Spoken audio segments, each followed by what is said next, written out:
Het nijs van de sluiting komt hut om bij de 40 baan en 20 meiwerkers van de Wildemerk. Zo'n 2000 zoon kan jongerij die maatschappelijk dreigen te misleiden, je toch nog haar squalopleiding aanmeidje. En dat is vaak haar laatste kans. Een Ierlien dreigen Den Haag vanwege verschoning in de zwarg de kraan al dicht te draaien. Vanwege de landelijke voorbeeldfunctie van de Wildemerk kon de sluiting nog uitgesteld worden. Maar nu gaan de dwarren definitief dicht. Er wordt volop bezuinigd. En die organisaties waarmee we samen willen werken, die willen niet op structurele basis hier jongeren plaatsen. Wel op incidentele basis, maar niet op structurele basis.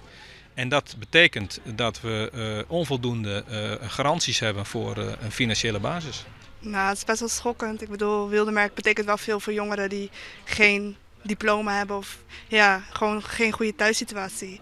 En hier worden ze opgevangen, ze kunnen een diploma halen, naar school gaan en ja, het is eigenlijk gewoon schokkend voor ons. Het zorgconcept van de Wildemerk is landelijk gezien uniek.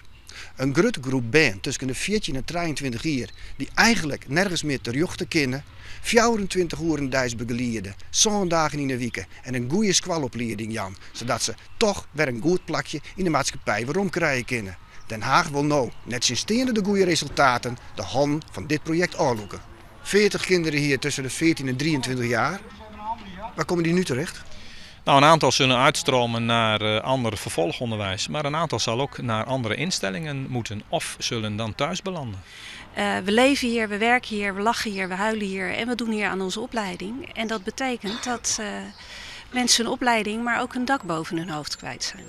En dat heeft voor mensen van deze leeftijd een enorme impact. Net sinds de onkundige sluiting hoopt directeur Altelaar dags nog op een redding van het opleidingsinstituut. Er is nog leven en zolang er leven is, is er nog hoop. En waar kan die redding vandaan komen?